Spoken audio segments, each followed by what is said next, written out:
ng roti. Gumagawa siya ng roti.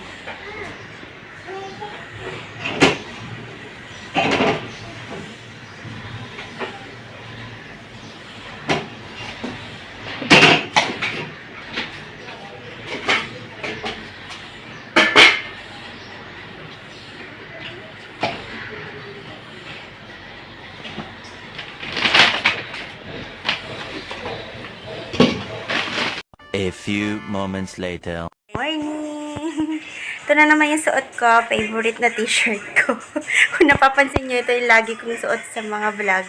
Kasi komportable siya, guys. It doesn't mean na hindi ako nagpapalit. Siguro natatimingan lang na pag magbablog ako, ito yung suot ko. Ayan. Sa Pinas pa to, guys. Alam niyo yung yung Taytay. Doon, nung umuwi kami ng Pilipinas, sobrang na-addict ako sa Taytay. Talaga gabi kami pumupunta para makabili ng wholesale ng mga damit doon. So, yung mga t-shirt na ganito, siguro mga nabili ko mga 10, palitig. Dalawa yung mama ko noon at saka yung pamangkin ko. Tapos ako, siguro 3 yung sa akin. Tapos 2 naman sa ate ko. Ganun yung binili ko. Kasi mura lang siya. Bali, parang 35 to 40 pieces isang peraso. And ilang taon na to. And maganda naman yung niya, yung quality.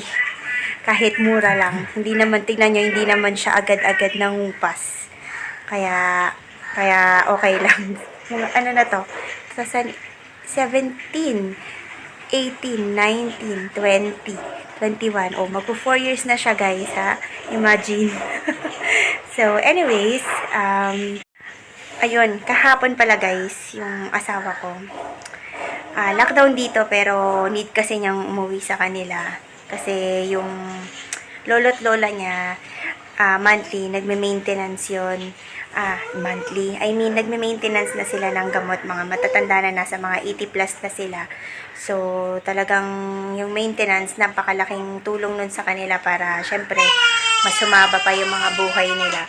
So, si Baba kasi yung talagang bumibili ng pang-maintenance nila pag naubos na siya yung isang buwan nilang supply. So, kahapon, naubusan yung mga matanda, wala namang pabiyahe, kasi wala namang sasakyan din si Buwa, hindi naman siya makakalabas. So, si Baba lang yung maasahan nila. So, si Baba lagi talaga yung bumibili pag naubos na yung stock nila. So, ayun, nagdala na lang siya ng resibo. Tapos, yun nga, yung resibo ng gamot, para kung sakali ma-checkpoint siya is mapapayagan siyang makalabas at makabalik.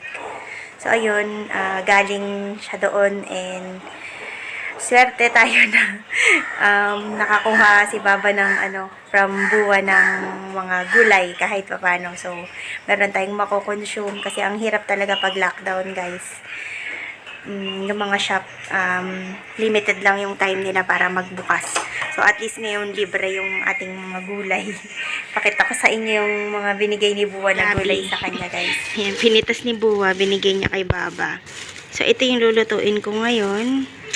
Pahirapan kasi, di ba, nagdadagta to kaya kailangan, gumamit tayo ng plastic sa kamay o kaya gloves. Wala naman akong gloves, so plastic na lang.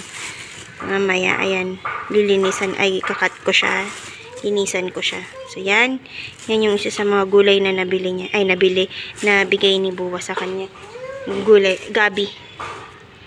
Ito, isang ampalaya lang. Meron pa naman ako ampalaya dito na binili ni Baba last time.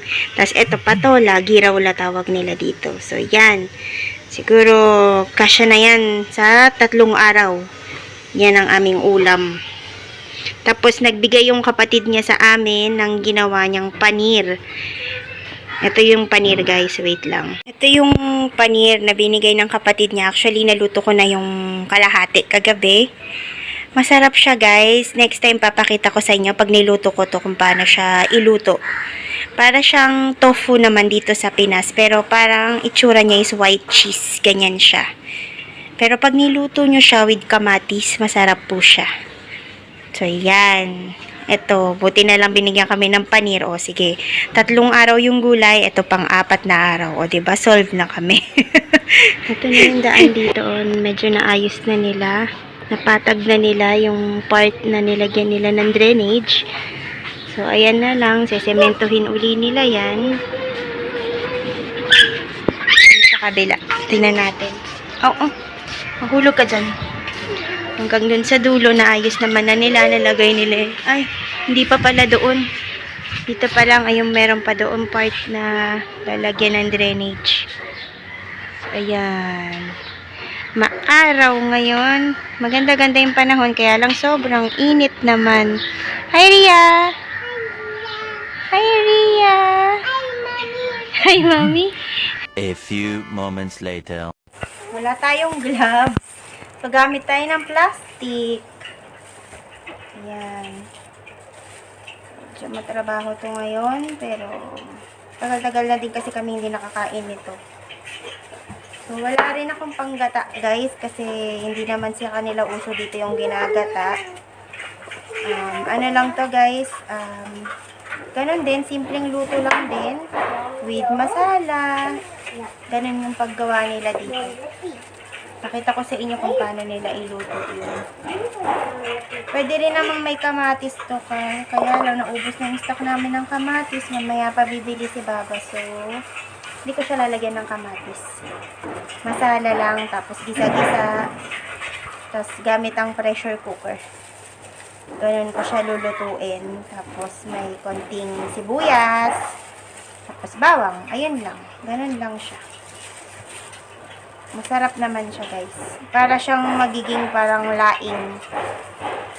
Masarap siya pag maanghang. O, ayan na po. Ayan na yung kinat natin na gabi. Ayan. Medyo malalaki lang yung nahiwa ko. Pero, kasi pag pre-pressure cooker naman na yan, madudurog na din siya. So, hugasan ko na siya and mag-start na tayo magluto. Guys, yung mga hinahalo namin sa pagkain dito sa Nepal. Yan yung ilang mga condiments dito sa Nepal. So, ito ko ha. Ito yung turmeric powder. Ito yung coriander powder.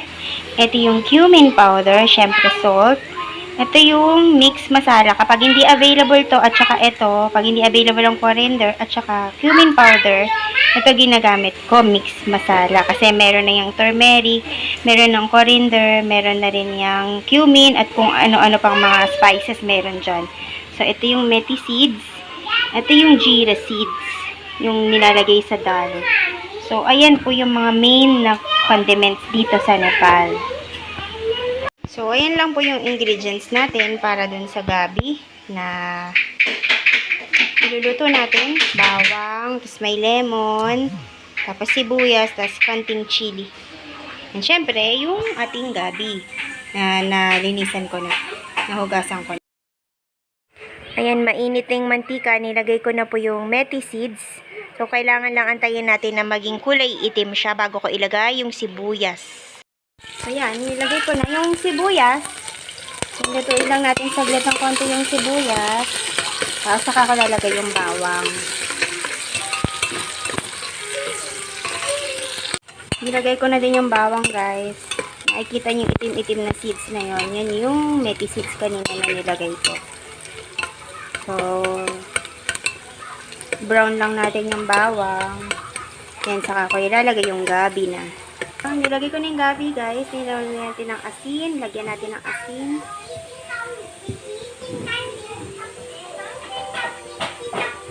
Yan yung aking turmeric. Yan muna.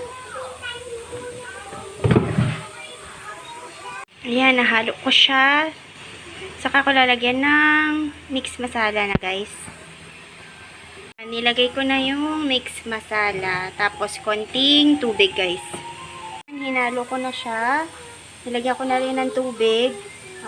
Close na muna natin yung ayan, na-pressure cooker natin siya, guys. Ganyan yung magiging itsura niya. So, nilagyan ko ng konting chili para medyo maanghang. Inopen ko siya. Tapos, yung ating lime, saka ko ilalagay. Yan. Siguro for the meantime, Dalawang slice lang muna. Kasi baka maging maasim masyado.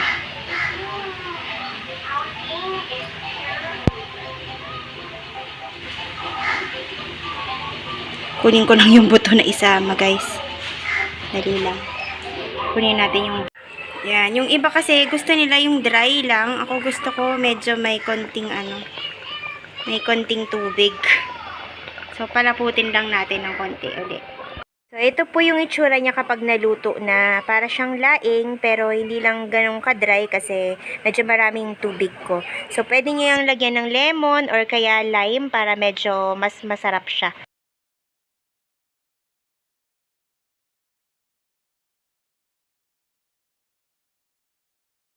Pause, pause, pause, turn to the right, turn to the left, Ria, Ria, go, la first, Ria, come walk, Ria, la, pose, model, come here, 1, 2, 3, go, la walk, yeah, ikaw nga rin, Shika, doon lang,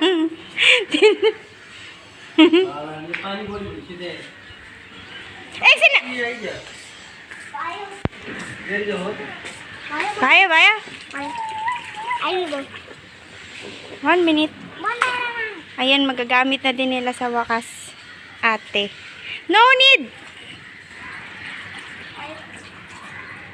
Kasi sobrang init ngayon. Grabe.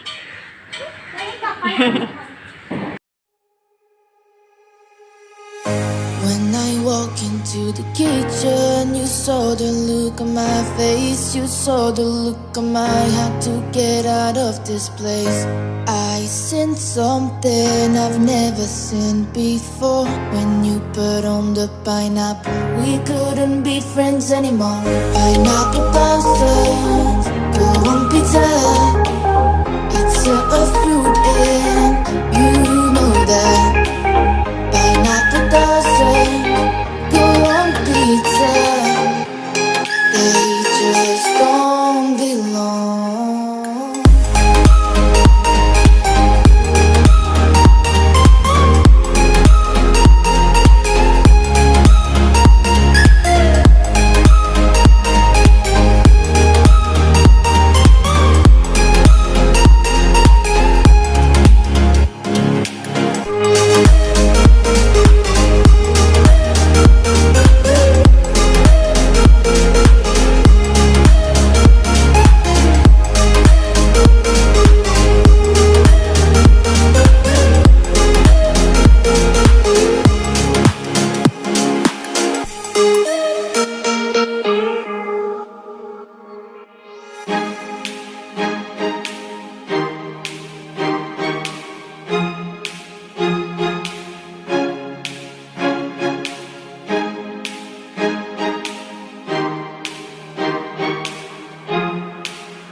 When I walk into the kitchen, you saw the look on my face. You saw the look on my heart to get out of this place. I sensed something I've never